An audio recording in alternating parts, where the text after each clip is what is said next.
La Gemara rapporte que Dieu dit à Israël, « Mes enfants, j'ai créé le mauvais penchant et la Torah en est l'antidote. Si vous vous occupez de la Torah, vous ne serez pas livrés entre ses mains. » Qu'est-ce que cela signifie? Dieu dit à Israël, « Je vous ai créé pour une vie complexe. Vous avez un penchant au mal qui lutte contre vous et cherche à vous faire fauter. Il vous guette sans cesse, toujours présent pour tenter de vous séduire.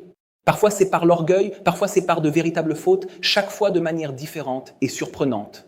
Le mauvais penchant lutte contre l'homme pour détruire sa spiritualité et ses accomplissements. Comment le Saint béni soit-il l'exprime-t-il? Le Saint béni soit-il dit, j'ai créé le mauvais penchant. J'ai créé la Torah comme antidote pour adoucir et transformer le mauvais penchant. C'est ainsi que nous comprenons. Si vous vous consacrez à l'étude de la Torah, vous ne serez pas livrés entre ses mains. Mais nous savons que la Torah est entièrement précise et que chaque mot, chaque lettre est calculée et nous fait allusion à de grandes choses. Donc apparemment, c'est une répétition. J'ai créé le mauvais penchant, mais j'ai créé la Torah en remède. Il est donc clair que le mauvais penchant est le danger, un vrai danger. Et il y a la Torah qui est la force. C'est la chose grâce à laquelle on peut surmonter le mauvais penchant. Pourquoi la Gemara dit-elle, si vous étudiez la Torah, vous ne serez pas livrés entre ses mains? Étudier la Torah permet de dominer le penchant, sinon, non. La Torah dit, j'ai créé le mauvais penchant et la Torah comme antidote. Mais quel est le sens profond de cette Gemara? Le Saint béni soit-il souligne à chaque juif, j'ai créé le mauvais penchant et la Torah comme son remède. Que signifie? J'ai créé la Torah comme antidote.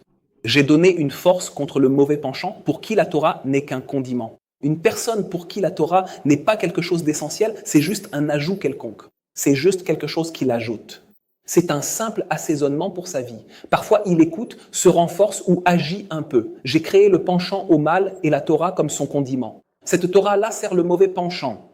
Cette Torah-là, qu'est-ce qu'elle provoque chez la personne? Elle lui fait penser, voilà, je suis bien, voilà, j'étudie un peu, voilà, je fais un peu, voilà, je m'investis un peu. Je ne suis pas si mauvais que ça, je suis à une bonne place. Une personne qui voit ainsi le mauvais penchant, qui voit ainsi la Torah comme quelque chose qui n'est qu'un condiment, comme quelque chose qui n'est pas le plat principal, comme quelque chose qui n'est pas le centre de sa vie. Alors, j'ai créé le mauvais penchant. J'ai créé pour lui la Torah comme un condiment, un tel penchant. Une telle Torah est un outil dans la main du mauvais penchant pour faire trébucher et fauter l'homme. C'est une chose. Mais qu'en est-il si vous vous consacrez à l'étude de la Torah? Si une personne s'adonne à l'étude de la Torah, si elle a une compréhension claire de ce qu'est la Torah, de la valeur de la Torah, jusqu'où la Torah peut l'emmener?